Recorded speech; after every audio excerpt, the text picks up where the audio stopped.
피고인이 2급 시각장애인으로서 점자 자료가 아닌 경우 인쇄물 정보 접근에 상당한 곤란을 겪는 수준임에도 국선 변호인 선정 절차를 취하지 않은 채 공판 심리를 진행한 것은 위법하다. 잘 기억을 해두세요. 2급 시각장애, 3급 청각장애,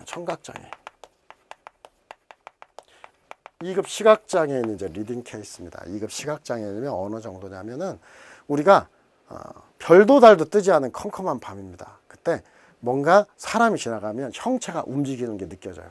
이게 2급 시각장애입니다. 3급 청각장애는 묘사하기는 어렵고요. 고함을 지르면 들리는데 그러지 않고는 들리지 않아요.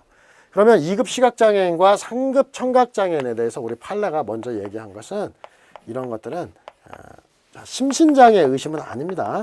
심신장애에 의심이 있는 경우는 아니고 심신장애 의심은 정신능력만을 의미한다고 그랬잖아요. 그래서 피로국선 사안은 아니고 재량국선이래요.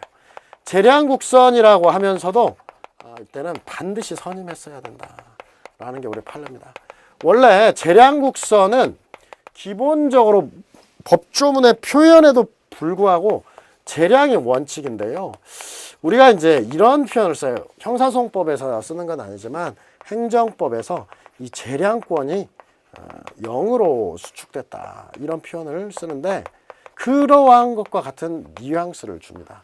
예로 들면은 우리가 경찰 개입 청구권이라고 하는 것, 경찰이 개입하는 것, 이건 기본적으로 재량입니다. 그런데 지금 사람이 죽게 생겼습니다. 사람을 토막살인시킬 것 같아요. 이런 급박한 상황에서는 재량이 아니라 반드시 재량권이 0으로 수축되고 경찰의 개입은 반드시 의무가 된다. 이렇게 얘기를 하는데요. 바로 우리나라에 있어서 예를 들면 아무리 구두변론주의라고 하더라도 서면이라고 하는 형태, 서면이 항상 기본이 되는데 글을 읽지 못하는 정도, 이런 사람에게 점자로 된 소송 기록을 제시해 주지 않고 하게 한다는 것은 아무리 재량이라고 해도 저량권이 0으로 수축되고 반드시 선임했어야 된다라고 하고요.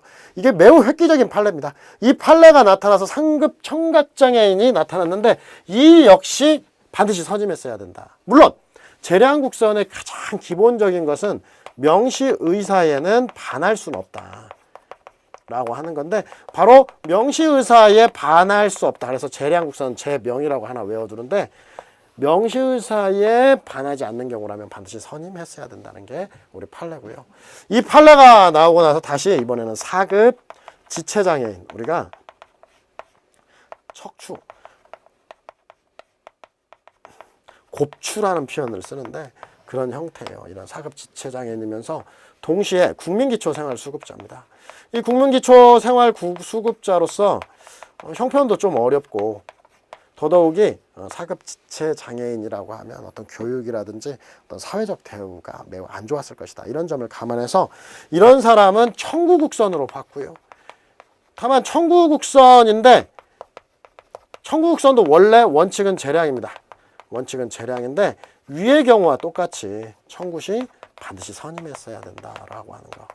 바로 이 판례들은 제가 생각할 때 특히 2급 시각장애인 이 사건이 리딩 케이스인데 어떤 사회국가 이념을 실현하기 위한 아주 획기적인 판례라고 볼 수 있겠습니다.